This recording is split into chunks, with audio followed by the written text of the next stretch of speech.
Assalamualaikum warahmatullahi wabarakatuh. Kembali lagi di channel kami Kopdar 17. Kita ada pembahasan lagi, kita untuk iseng-iseng aja, kumpul-kumpul lagi bersama kita. Biasa ngopi-ngopi daratnya. Oke, bersama kawan-kawan kita. Jangan lupa rambutannya guys. Ya kan? Kopdar di malam hari lebih enak ngopi. Kita lebih enaknya ngomongin apa nih? Yang viral-viral aja. Ya terserah lah apa aja lah. Namanya juga Saat ini kan ada viral nih tentang perbedaan azan dibandingkan dengan anjing menggonggong.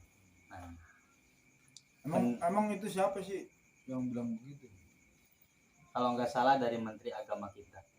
Oh si Yakut ya, Bapak Yakut. Bapak Yakut. Bagaimana pendapat kalian? Nah, sedangkan saya kan tidak mengerti soal itu. Nah, saya hanya melihat dan mendengar, tidak bisa merespon apapun, hanya ingin mengetahui pendapatnya bagaimana tentang azan dan anjing menggonggong. Cuman kalau masalah ngerti atau memahami, jujur saya juga kurang memahami, apalagi tentang agama, kurang mendalami lah, apalagi soal itu. Pada intinya mah nggak usah macem-macem lah, ngerubah-ngerubah ini dan itu, apalagi dibandingin sama anjing gitu, suara anjing. Dari dulu seperti itu ya udah, nggak ada kok yang namanya orang yang terusik dengan suara azan gitu. Pendapat Akang gimana, Kang? Kalau pendapat saya ya setuju juga ya sama pendapatnya. Setujunya apa? Ini kawan kita nih. Setuju apa? Jadi secara formal, kalau saya ada sedikit bicara agama lah. Jadi pada dasarnya yang namanya azan itu, kalau khusus orang Islam itu memanggil orang untuk beribadah, sholat ibadah. Nah, sekarang kita berbicara masalah ibadahnya aja nih, namanya sholat. Itu zaman Rasulullah kan. ya. Nah, asal kata azan artinya itu mengundang, yaitu yang pertama diazan itu oleh sahabat Rasulullah yang namanya Bilal itu, kalau nggak salah Bilal bin Rabah, keturunan Afrika ya kan. ya. Nah, yang hitam itu kok. Setelah kesini kepada tabitnya, yaitu kita sebagai penganut agama Islam, dia jelas si siapa itu namanya, Bapak Yakut ya. Bapak Yakut. Nah, Bapak Yakut itu sebenarnya tidak pantas. Dia seorang Muslim. Artinya begini, bahasa perbandingan itu, dia seperti orang yang tidak punya pengetahuan atau pendidikan. Apalagi dia seorang menteri agama. Yeah. Nah, image-nya taruh di mana kan? Nggak jelas. Nah, artinya kalau saya sebagai orang awam nggak terlalu respect. Cuman pemahaman yang dia ucapkan itu saya menolak keras. Artinya suara azan dibandingkan dengan suara menggonggong anjing, itu penghinaan sebenarnya, Bang. Penghinaan. Artinya penodaan agama yang disebutnya mengandung unsur sara.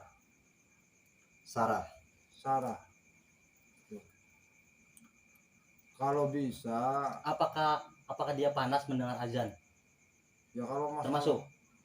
Apakah tidak suka? Nah, ini pertanyaannya bagus nih. Apakah tidak suka dengan suara azan? Jadi begini. Sedangkan dia Muslim. Nah ya, jadi begini. Di situ ada orang-orang Islam itu ada kategori namanya orang fasik, orang fasad, ya. Fasik itu apa?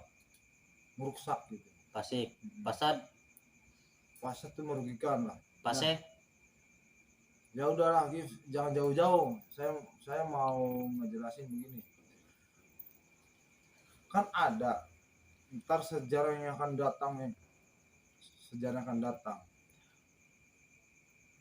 Allah tidak akan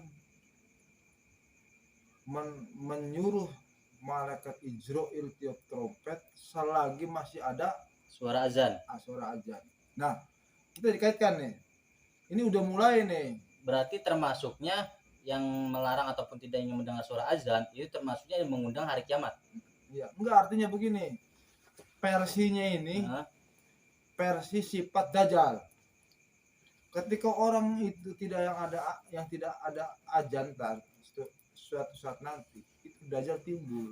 mengundang dajjal ya. Mengundang dajjal timbul. Nah, yang begini versi titik awal daripada untuk menuju kayak seakan-akan Zaman sekarang detik-detik. menghapus azan gitu. Nah, Cuman versinya dia masih kelas teri lah. Cuman ini suatu titik apa sih namanya itu, dajjal lah. sudah menjadi Cuman saya habis pimpinan. pikirnya gini loh Bang, yang saya habis pikir itu ya dia kan seorang muslim, seharusnya bisa mewakili suara orang muslim Dan gitu. menteri juga. Sedangkan menteri itu kan Sedangkan adalah dia pimpinan. menteri itu kan Iya. bisa mewakili lah umat Islam gitu loh.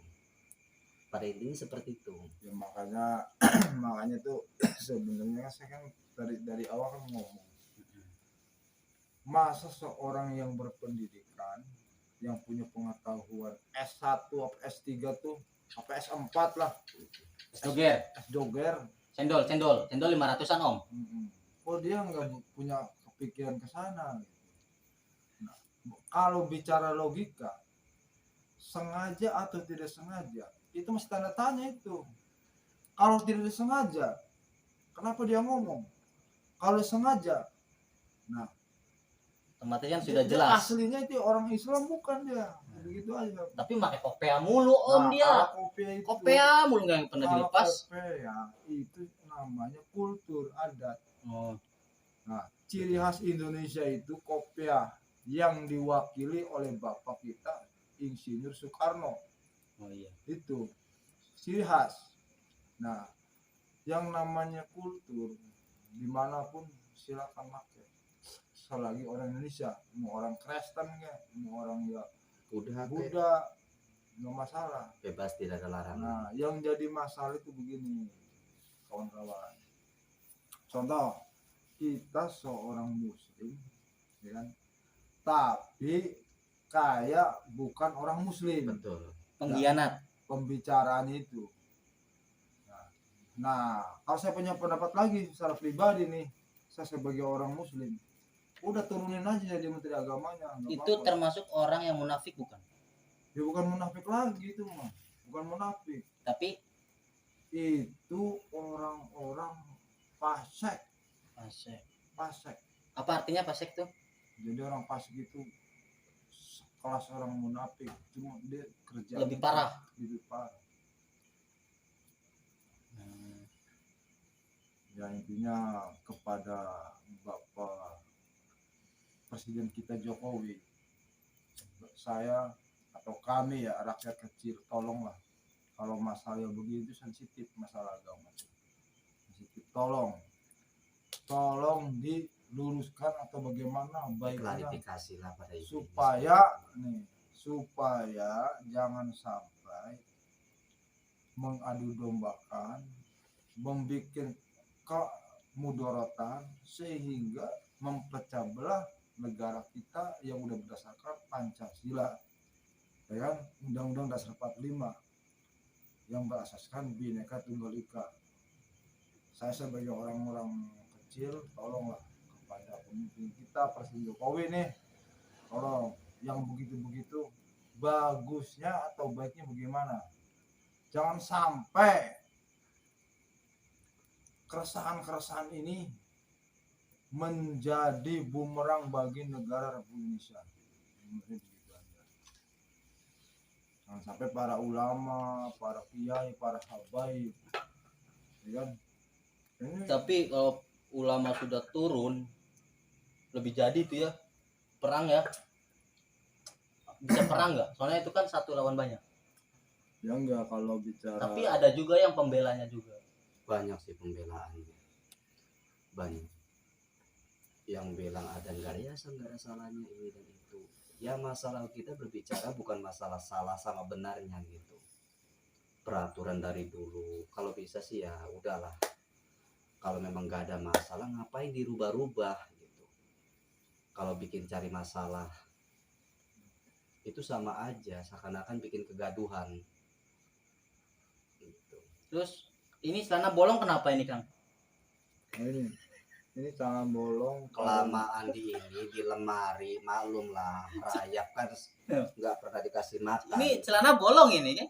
Ini Nih. maksudnya apaan ini? Ntar dulu, walaupun celana bolong, cuman hati saya tidak bolong, tetap. Nah, pertanyaan saya, kalau celana bolong ini kan terlihat aurat. Untuk sholat itu bagaimana caranya? Oh, nggak pakai sarung. Hah? Pakai sarung kan? Kalau kan kondisi kita Darurat. tidak ada, Darurat. tidak ada sarung. Diikat di sini, diikat, yang bolong diikat pakai itu. Oke. Nah, ilmu baru nih guys. Jika kita dalam perjalanan mempunyai celana bolong dan ingin beribadah, yaitu sholat, lalu tidak bisa memakai, kita bisa memakai kaos kaki ya. Kaki atau Kaos slayer, kaki ataupun slayer yang biasa dipakai. Apabila untuk nggak ada mengikat. slayer gitu, apabila nggak ada slayer ataupun kain, kita bisa dengan cara melipat ini, ditutup seperti ini. Nah, Ini naikin ke atas, ditekuk begini, jadi tertutup. Jadi yang sobek ini hilang, yang sobek. yang Hilang. soek, soek, gengs. Yang soeknya itu. Udah, begini aja nih kawan-kawan. Nih ya, dari kami rakyat kecil kepada Bapak Yakut. Emang di situ kan waktu itu ada kayak kumpulan agama seluruh provinsi Riau, itu kejadiannya kalau nggak salah itu. Iya. Makanya kepada Bapak Yakut, tolonglah orang yang berpendidikan, orang yang ada pengetahuannya, Kalau memang masih punya agama. kalau masih punya agama, tolonglah pembicaranya diteliti. Dengan mengataskan nama agama Islam, tapi tidak sesuai gitu loh. Maka dari itu ada kata-kata utamakan adab daripada ilmu. Betul nggak? Betul. Karena ilmu itu iblis lebih mengetahui ilmu terdalamnya. Tapi iblis tidak tahu bagaimana caranya beradab. Iya. Nah, dari situ utamakan adab daripada ilmu. Makanya Oke? omongan situ tuh masuk. Ya. Jadi Nabi kita, Nabi Muhammad SAW itu diutamakan ke akhlak. Makanya di Quran dijelaskan, laqad kana lakum fi rasulillahi uswatun hasanah. Hasanah. Nah, ayat apa kalau nggak salah wahyu yang terakhir aja itu, dia itu merevisi atau apa sih namanya, merangkum. Jadi wa innama bu'istu li utammima makarimal akhlak. Jadi diutamakan itu akhlak, nggak ada. Yang artinya Mendingan makan rambutan biar keluar bulu, jadi bulunya berkembang, pemikirannya juga berkembang. Cuma pesan kepada Bapak Yakut, mau pesan ya wis. Yakut Rahman. Iya, cuman saya ya harap lah, kami sangat berharap pesan sebagai saya seorang muslim gitu kan, sebagai saya orang muslim dan Bapak mengatasnamakan orang muslim juga, saya sangat berharap itu mewakili orang muslim, tolong mewakili umat Islam gitu. Saya sangat berharap Menteri Agama orang muslim seharusnya bisa mewakili umat Islam. Nah, betul. Seperti itu aja.